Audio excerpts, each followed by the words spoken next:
Now, FEMA is done with climate change denying governors. Starting next year, according to memos, the agency will approve disaster preparedness funds only for states whose governors approve hazard mitigation plans that address climate change. We're looking at you, Florida. We're looking at you. Now, of course, this might impact several different Republican governors, especially in states like Florida, as well as Louisiana, that also tend to get hit with natural disasters and suck up that FEMA money. It puts them in kind of a bind. See, and this was written in Daily Kos. It says, quote, their position may block their state's access to hundreds of millions of dollars in FEMA funds.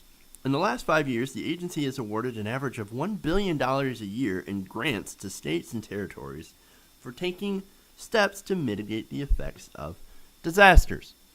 Now, Florida is one such state that should be doing these, taking these steps, and they have, but at the same time, they will not allow their state workers, for example, the guys that worked at the DEP, Barton Bibler, who recently got put on leave for psychological testing for daring to write down the words climate change when trying to address effects of climate change in Florida.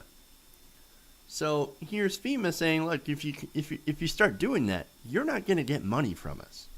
And the thing is that a lot of these Republican governors who choose not to address climate change or choose not to believe in climate change will no longer get federal money to deal with the effects of climate change. For example, Republican-led regions constitute 8 of the top 10 recipients of the category of FEMA money between 2000 and 2014. The state of Louisiana was number 1, having received almost $1.1 billion from FEMA for hazard mitigation. New Jersey was third with nearly $379 million, and Texas fourth with almost $343 million. All Republican, all red states, all denying climate change when they're all impacted the most by climate change.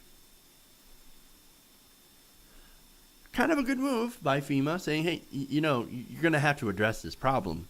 That's an actual problem, or else you're not going to get money to deal with the problem.